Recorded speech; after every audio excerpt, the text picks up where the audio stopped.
G'day guys, welcome to another episode of The Tripod, this week on Punting 101. I'm going to go through a few things just in preparation for the NRL season, and it's going to be know where to find your bets. It's a very important thing that we should all know, and I'm going to go through just the basics of it, what you should know as a recreational punter or even as a professional punter in order to get more money out of your bets, find the best lines, and be able to actually bet them when you do find them. First things first, I did want to go through one thing that I noticed over All-Star Weekend that's going to be kind of, not the topic, but it shows kind of what I'm talking about here. So over All-Star Weekend, I know a lot of you guys were hanging out for Jacob's MVP, for 3-point shooting bet. He'd won 4 in a row previous and was going for 5 in a row, which is actually fucking ridiculous. But anyway, so he gives out the bet on Neds for Lillard to win the 3-point contest. It was $10 at that time. Obviously, a lot of people got on initially. I saw the bet drop to $9. I saw it drop to $8. It dropped to $6.50. It dropped to $5.50. It was still dropping. And I also saw comments on his post that said, oh, fuck, it's gone. The price is gone, right? And we get a lot of that all the time. We'll post a bet, and someone will comment, it's gone. And then I just figure, they kind of give up on it. They don't look for it anymore, which is a big problem. And what I noticed with that All-Star bet, with the 3-point shooting bet, is that, if the price has gone from 10 to 9, right? And then it's gone to 8. It means people are still betting it at $9. It goes down to $6.50. It goes down to $5.50, which means people were still betting that at $6.50. The price, a bet is only as good as the price. At $10, it's a good bet. At $9, it was probably even still a good bet. But once you start getting down towards $6.50 and $5.50, people are still betting that because they think it's value. But by then, the value's all gone. Now, what I do want to go through is when people are still betting that at $6.50, $5.50, there were $9 available on like 3 other different bookies. All you would have had to do is go onto a different bookie, search around, and you would have seen a much better price than, $6.50 and $5.50. So I know some of you guys are new to punting, but you just cannot make that mistake. Once let's say we post a bet or anyone posts a bet and that price is gone, you have to be proactive and be able to go onto your other betting sites and find a similar price, or at least the best price that's available in the marketplace at that time. Because, you shouldn't be betting a bet at $6.50 when there's $9 available in the market. And I'm just going to go through a few of those things today. So, first up, you need to familiarise yourself with your betting apps. We're coming into NRL season now. This is a good primer for you guys for NRL season. And so what I wanted to go through is basically, the first things first. You need to get to know your betting apps. You need to know where every single market is, every single bet, and you need to know how to find that very quickly.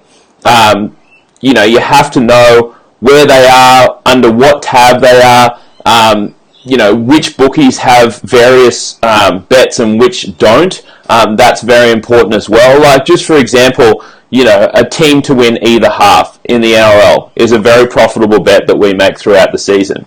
Now, you might start looking through all your different betting apps trying to find that. It's only on Sportsbet and BetEasy, I can tell you that right now. But it's worth you guys at home just spend a few hours. It's only going to take you a few hours. Do an hour a day for 3 or 4 days, and you'll be able to find every single bet that we make, that you make, and you just kind of know what tabs they're under, and it's going to save you a shitload of time. And just like that one, a team to win either half in the NRL, that's only on BetEasy and Sportsbet. I know that. You guys should know that, and if you don't, you should get to know that before the NRL season. It's going to save you a ton of time, and it's going to make you a ton more money because you're going to be able to find bets before they move. Like I said, when we give out some bets, they aren't there forever. They're not there for days, they're not there for hours. Sometimes they move in minutes, sometimes they move in a matter of seconds if we give them out live on the pod. So you have to know exactly where to find that bet. we obviously tell you what bookie it's on. You need to know exactly where it is on that bookie. And if the price has moved, you need to know where to find that exact same bet on a different bookie.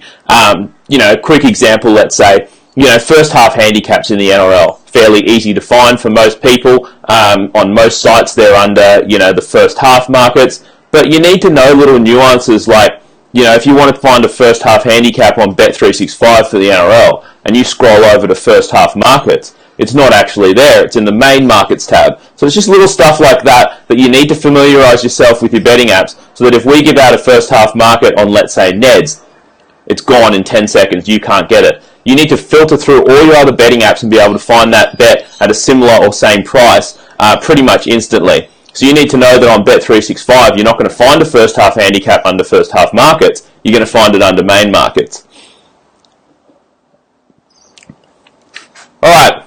Next up, I'll just go through, and this obviously isn't all of them, but these are some bets that we give out quite a bit during the NRL season, and bets that you need to know how to find very quickly, because they're bets that we give out quite often, and these are the ones that prices move fairly quickly, especially in the NRL, especially when we've got hundreds of people jumping on it at once. So you need to know bets.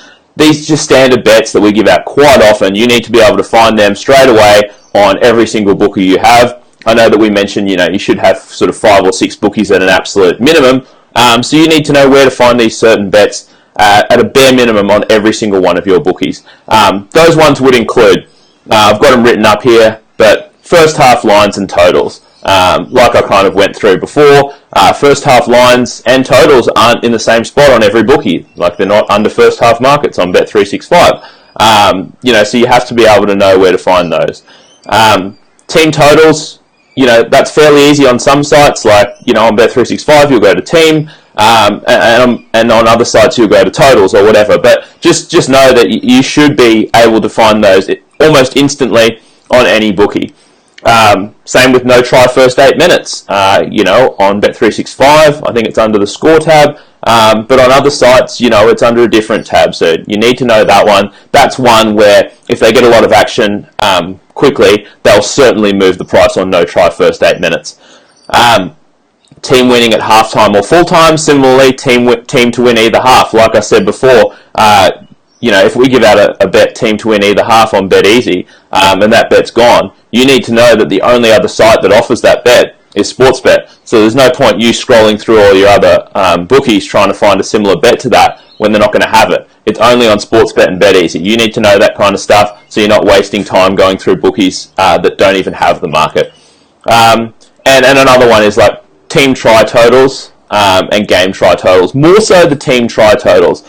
We've found we make a lot of money on the team try totals markets. We find they're often a little bit off on some bookies, so you need to be able to find that one instantly. And also because with the team try totals, often there are small mistakes, especially with like Sportsbet's alternate try totals. We know that from last year.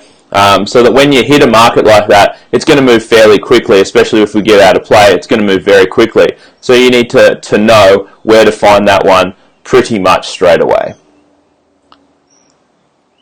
So I'll just give you a basic rundown of how I do it.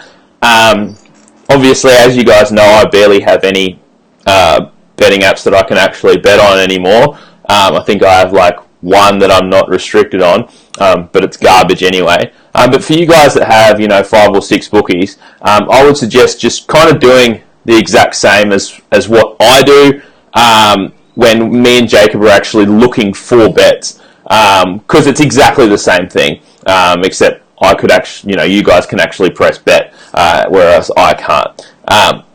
So how I do it, I do find it's a lot easier on my phone. I open all my betting apps. Let's say you have 6 apps. I open them all in different tabs, and they're the only apps that I'll have open at that time. This is something that you guys can do during the pod or whatever. So I'll have my 6 betting apps open. Let's say I want to find a team try totals or whatever. I know what bookies they're on. I open all my tabs. I scroll to the first one. Bang! I know where to find that market. All right. Remember the price in my head or write it down. All right. Bang! Open the tabs again. Go to the next one. write that price down, and once you've done a bit of research, you'll know exactly where to find that market. You'll be able to find it in 10 seconds. So you can go through the 3 or 4 bookies or whatever that have that market. You've written down all the prices, bang, you know the best one, fire away, bet it, on to the next bet. That's a quick way that I do it anyway. I find that the best. Some people use like odds.com.au, odds checker, all that kind of shit. I don't like to use that. Not only are the sites kind of clunky and hard to find the various markets, but they don't have all the bookies. They're not going to have all the bookies that you use, and also the odds aren't that often current. So you'll go onto one of those sites, you'll see like, oh, Manly plus 6.5, $1.95, sweet. Then you actually go to the site and it's not there anymore, or it's a different price. So they're not completely up to date on those sites. So I prefer just to have all my apps open, scroll through them, get the market you want, find the best price, and bet it, and then on to the next bet. And you can probably place 10 bets in the space of 10 minutes, which is decent. Alright, and lastly, I guess this is, it might be too much for some people, but, treat it like a second job. Not necessarily a second job, but I'm just saying, like, it'll take you 3 to 4 hours of research and study. I reckon that's probably fair, to find out exactly where 80% of the NRL markets that you want to bet on are on each different site. It'll take you 3 to 4 hours. I know that seems like a lot of time, but it's completely worth it. So 3 or 4 hours of study, to know exactly where the bets are. As soon as we give them out, you know exactly where to find them. You get in before someone else does, and you get the good price while the other person doesn't. It could make you an extra, thousands of dollars a year, depending on what your stakes are. So, take the time, put the research in, and especially now we're a few weeks out from NRL, you probably have to start doing work now, so that once NRL hits, you know exactly where bets are, where markets are, and you can just fire away. And you don't have to be the best at it. You just have to be better than like the 90% of people that are watching us, to get in there first before the lines move. A lot of you guys are, I know, but a lot of you guys probably have to work on that. And not only the bets that we give out, but I mean, if you hear of an injury to a certain player, if you hear some news where certain markets are going to move, it helps to be able to know exactly what market you want to bet on, what markets might not move as quickly, so you can quickly find them on different sites, like first half handicaps, halftime, full-time doubles. Sometimes those are a bit stale. So you need to know where all of those are, and if you can find all those markets in a matter of minutes rather than like 15 minutes searching around, that's certainly going to help your bottom line at the end of the year. So yeah, thanks for tuning in, guys. That'll do it for this week. I'm doing it early today because I'm off to the Goldie to play some poker this afternoon. Hopefully the rain doesn't hit me too hard, but that'll do it for this week, guys. And we'll see you next week for another episode of Punting 101. I just posted an NBA multi in the app, and it should be going up in the group shortly. So check that one out. All right, guys. Catch you later.